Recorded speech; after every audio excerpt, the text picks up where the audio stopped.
a wonderful man since deceased in New Jersey. This stone,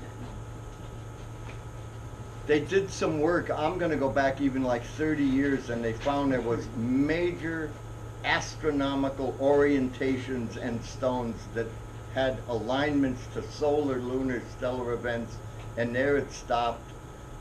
I've got a copy of it in my archives of the layout of this maybe 6-acre site, and the astronomical orientations to solar, lunar, stellar events. It is a main theme of what this civilization is all about.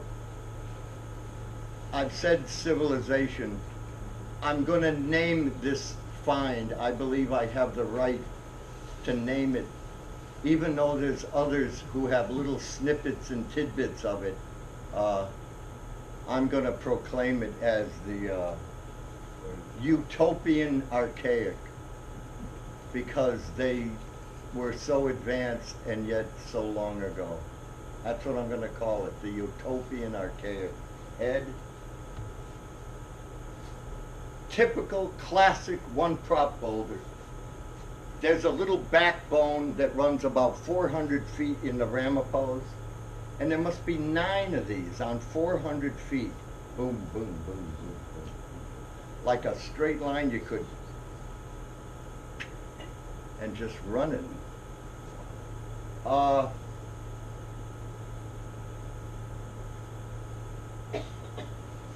fun place, Royalston, Route 32. It's not even 80 feet off Route 32, and nobody knows of it because all the brush hiding this. Sits on rose quartz bedrock. This is the same site, different angles of the same. I want you to look at this because it's over and over and over. If I call this baseline horizontal,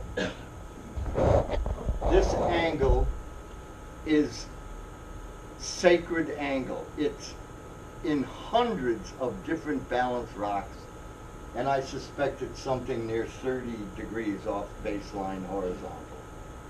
What do you think, Dr. Dana? Thank you, sir.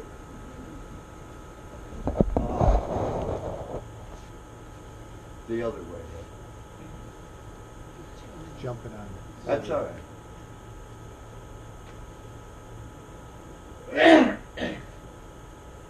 Soapstone Mountain, I mean, it's a promontory, eastern side of the Connecticut River Valley. Soapstone is Stafford, Somers, Ellington. Used to be a fire tower up there. Now it's WFSB uses the metal structure that held the fire tower. They took all the wood out, and now it's their Doppler radar site. But and there's a maze of dirt roads, and imminently off, I think Ed even came upon and found this somewhat easy, lower left. Sullivan, New Hampshire, a phenomenon.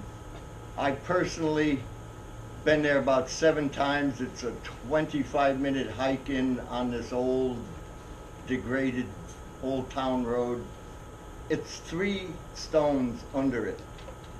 The angle, the shadowing, this picture does not give it any status, but it's a powerful location. 3 stones on bedrock, and there sits the Sullivan Dolmen. Been there a number of times, and one day in snow had fallen, and maybe it was approaching a dusk time, and I started making wider circles around and around and around. And by the time I noticed another boulder about 70, 80, 90 feet away through this deep topography, hemlock, hemlock, hemlock everywhere. And so I eyeballed it. And I got so I could see the top of the second balanced rock and see that in behind it. And I simply did this, and that was my line. And I started out and I went 1.5 miles, and there was more stuff over, uphill, downhill, a stone run, a stone wall. It went 1.5 miles. And when I broke out, it was dark, and on the western horizon, on that exact, you could shoot a gun, and on the western line of that run was a Scutney Mountain, 14 miles away. Kaboom. So I had to play. Thank God I know my way a little bit to find a car and walk back in this. Cold as, I mean, something similar to what we've just gone. In the middle of nowhere, West Hampton, Northampton, if you know Russell, Huntington, the Berkshires, it's like God's country. It's the most unbelievable, in our backyard, 1.5 hours away, you're in the best wilderness. It's as good as Colorado. This one. And at one time it was a rocking stone. And some of these actually kasum, kasum, kasum, kasum. And why do they do that? My theoretical is sound waves travel the best in the densest of material. So in the air, it'll go only so far. Mr. Whale can talk to his girlfriend 8 miles away through the water, but through rock, kasum kasum might go 25 miles. It's crazy. And I think it was a signaling system before, hey, you, what are you doing? And so we kasum kasum. Only a theory. Ed? I was not even 3 months ago, I was in Glastonbury and found this exact configuration like this.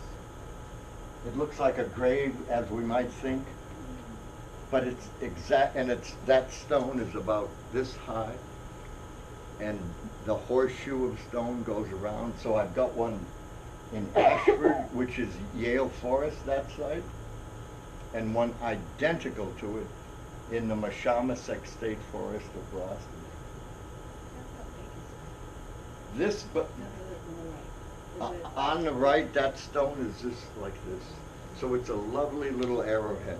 I might say of arrowheads, when they lie flat on the ground, that's a pointer stone. And if you follow that line out, you're going to find some pretty unique lithic structure that are on. This is a phenomenon. Probably 3 years ago, a for sale sign. And I like what I saw with configuration and ledge in Ashford, Andover, excuse me, in Andover, right off Route 6. And so I parked the car, the property's for sale. Hell, I've got rights, I'm gonna buy it, right? So I walk through and I come upon this thing. The phenomenon is, it's got a collar of stone. These are seams. And there's another about in here, and they go around, and it's totally different stone from that beast that sits upon. It's as big as a house. Megalith. I'll tell you this too, in Southwick, Mass, is a stone on the Arnold farm, and I hope to get people there once I start some bus tours. 65 feet long, 48 feet wide, and something approaching 26 feet high. Stands alone. 65 feet is further than from here to the corner of the building, of the room here.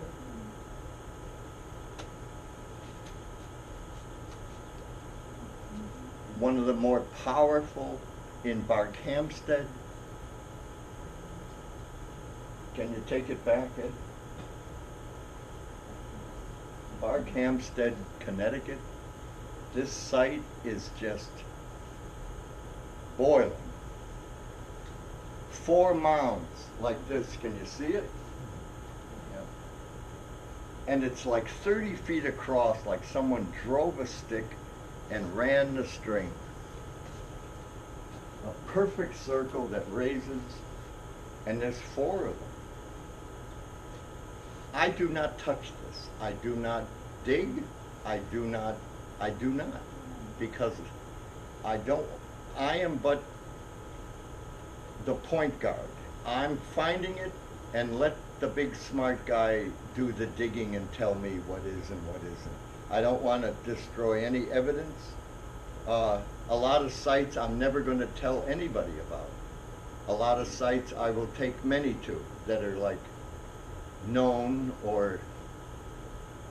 but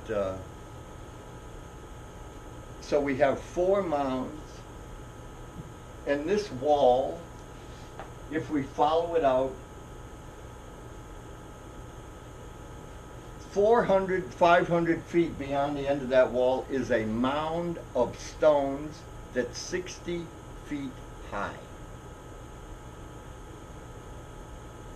And it lines up beyond the mound 60 feet high is a pointer stone on a balanced rock. So we've got this arrowhead, and this is how I found all this. I was told by one of the owners that abuts this, go down in there and there's a pile of stones that doesn't even make sense. So I'm looking, but I come upon the pointer stone first because I got offline. It was quite a ways in, and when you start here and you're off 4 degrees, by the time you go 2,000 feet, you're off your line. But I said to myself, my God, this is pointing. So I took my line and ran the point into this 60-foot high, and then ran that down a ravine and up and ran into the wall. And the wall then comes into a rubble wall. And these stones are from here to the wall, cut, jagged, but they're linear.